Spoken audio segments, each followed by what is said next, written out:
Hi, long time no see. How is your holiday? Hi, I didn't see you coming. You look so upset. Did something bad happen? Yeah, but it's not that bad. What happened? It's just that the fish that my dad cultivate is all dead without any surviving. I'm so sorry for you, but how did that happen? Well, my family and I went to visit my grandmother for a few days. We thought nothing would happen during that time, but when we come back, sadly, all the fish were all dead. How could you leave the fish without food for days? Wasn't it supposed to be dead? Yes, that is what will happen to a normal fish pond. But my dad used a way to cultivate fish, which is called the biofloc technique. It's a technique to cultivate fish without taking much land space in its water patient because it recycles waste nutrients as fish food that can be eaten by the fish again. So how did the fish die but still get food?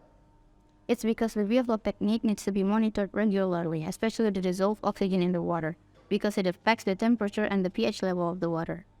I see. So the most important factor is the dissolved oxygen, but the temperature and the pH also need to be monitored. I have an idea. How about we make a device that can monitor the dissolved oxygen, temperature and the pH level of the water, and also controlling the aerator of our by a smartphone? That's a great idea. Assalamualaikum warahmatullahi wabarakatuh. My name is Rajwa Azzahra and this is my partner. I'm Shanisa Izzati. We are from SMP Tekunya Arifati Bilingual School Banda Aceh, and today we're going to give you a presentation on how monitoring and controlling fish cultivation pond using biofloc system based on Internet of Things. Indonesia is a maritime country that is divided into islands, and parts of its territory are quite extensive waters. There's quite large potential in the Indonesian seas in the form of abundant natural resources, including many species of fish, especially fish that can be consumed. Therefore, the fisheries sector should have a large enough opportunity to develop. As a maritime country, Indonesia has an advantage in the fisheries sector, so we must know how to make the most of this great potential, even with small things like fish farming. There is a technique for cultivating fish through environmental engineering that relies on oxygen supplies and utilization of microorganisms, which can directly convert oxygen, hydrogen, and nitrogen into sludge mass in the form of biofloc. This technique can boost crop productivity into higher level. In addition, the biofloc method also supports less use to become less extensive and water efficient. The things that need to be monitored regularly in the cultivation of biofloc are the oxygen levels in the water, the pH of the water, and the temperature of the water, because it is very important to keep the water in stable condition in order to keep the fish healthy. How do we monitor the oxygen level, water temperature, and water pH in the biofloc fish farming pond using the Internet of Things? How do we control oxygen level in the biofloc fish farming pond using the Internet of Things? So these research objectives are to make a device that can monitor oxygen levels, water temperature, and water pH in biofloc ponds, and make it easier for fish farmers to check oxygen levels, water pH, and water temperature in biofloc ponds, which can be monitored remotely using the internet and be connected to a smartphone. We will conduct this research step by step. The first step is to prepare all the tools and materials needed, such as microcontroller, ISPO266, relay, sensors, aerator, biofloc fish ponds, and fish seeds. Next, we produce biofloc using the probiotic that contain lactobacillus bacteria and wait approximately 7 days until the biofloc is formed. After the biofloc is formed, we started to add catfish into the biofloc pond. Next, we determine the sensors that are essential for monitoring the pond, which are the temperature sensor, the pH sensor, and the dissolved oxygen sensor. Before putting the sensors into work, they need to be calibrated to get more accurate data.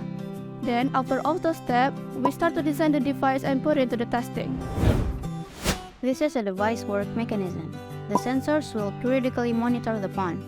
The data of the sensors are shown in the smartphone. The aerator can also be controlled via smartphone. When you turn on the aerator from your phone, it will send a signal to the microcontroller. Then the relay will turn on the aerator in the pond. This is the data of comparing our sensors data to the real data. We compare the temperature sensor with a thermometer, the pH sensor with a pH pen, and the DO sensor with a DO meter.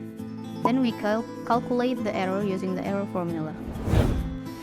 We calculate the error of our sensor in the formula as you can see here on the screen. The formula is to subtract the exact result from the approximate result, then divide by exact result and multiply by 100 after that. This is the result of the error formula on the DO sensor data. If you calculate this, 6.7 minus 6.4 equal to 0.3. 0.3 divided by 6.4 is 0.04, and so on. And 0.04 and so on times 100 is approximately 4. So the error of the DO sensor is approximately 4%.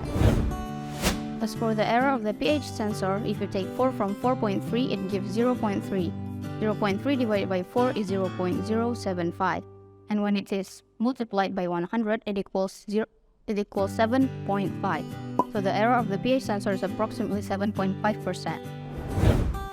And for the temperature sensor, we subtract 22.4 from 22.7, which gives us 0.3. Then 0.3 divided by 22.4 is 0.01, and so on. When that number is multiplied by 100, it equals approximately 1%. The conclusion is oxygen level, pH level, and the temperature of the water in the biofilm part are able to be monitored and controlled from afar via a smartphone. And monitoring the water condition using the Internet of Things make it easier to keep a stable water condition all the time. From the result obtained in this research, we found several things in improving the quality of the device. Therefore, we provide suggestions for improvement at designing this device so that it can continue to develop in line with the development of the Internet of Things. We also suggest you to use the application Blink IoT as a medium for monitoring and controlling the water condition online. That's all from us. Thank you for your attention. Assalamualaikum warahmatullahi wabarakatuh.